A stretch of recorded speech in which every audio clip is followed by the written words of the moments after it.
Assalamualaikum warahmatullahi wabarakatuh. Jadi di sini Ibu akan menjelaskan mengenai tata cara penyusunan proyek peta konsep yang akan kita lakukan di pertemuan yang akan datang, yaitu pertemuan terakhir.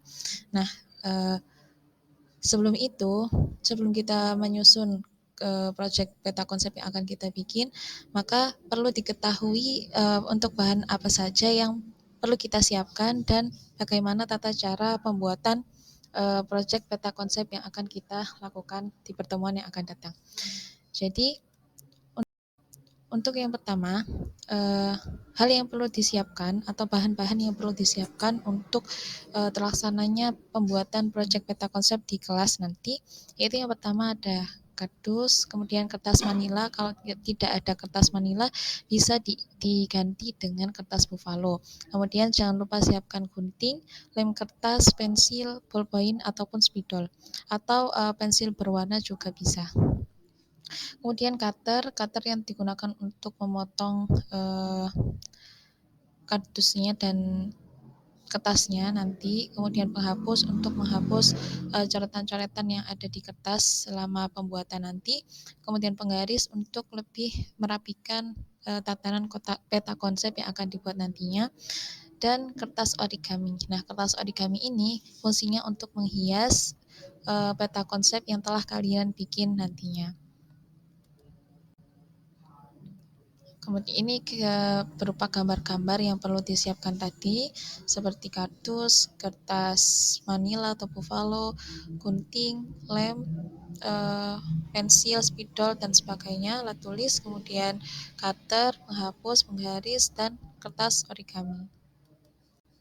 Nah, untuk alur yang pertama, yaitu anak-anak ya, anak-anak bisa menggunting kardus yang telah kalian bawa selebar dengan kertas manila yang di bawah.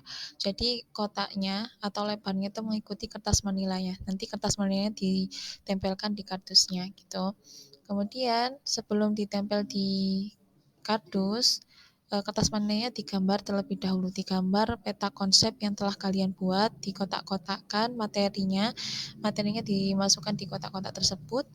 Kemudian setelah semua itu telah dilakukan, kemudian baru ditempelkan di kardusnya. Nah, setelah ditempelkan di kardus, maka proses penghiasan itu dimulai.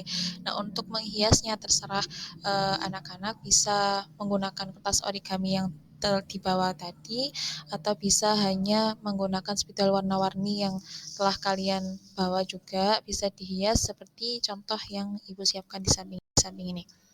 Nah, ini beberapa contoh desain peta konsep yang bisa ditiru oleh anak-anak sekalian.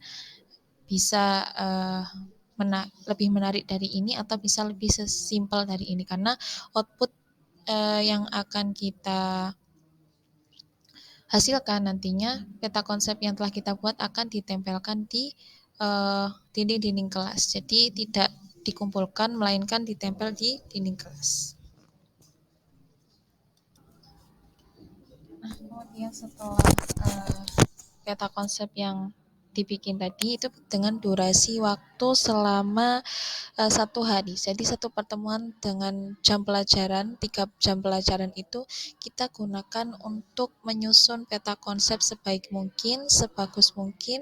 Terus di pertemuan yang akan datang kita akan mempresentasikannya. Nah, jadi satu kelompok akan maju satu-satu, semua anggota berperan dalam pengelompokan itu dan akhirnya mempresentasikan di depan gitu.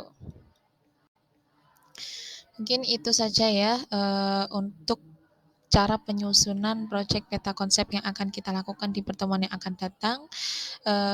Sekali lagi Ibu ingatkan untuk membawa beberapa bahan yang harus dibawa nantinya untuk proses pembuatan, dan jangan lupa siapkan materinya dan disiapkan kelompoknya untuk hadir semuanya. Oke, kurang lebihnya mohon maaf. Assalamualaikum warahmatullahi wabarakatuh.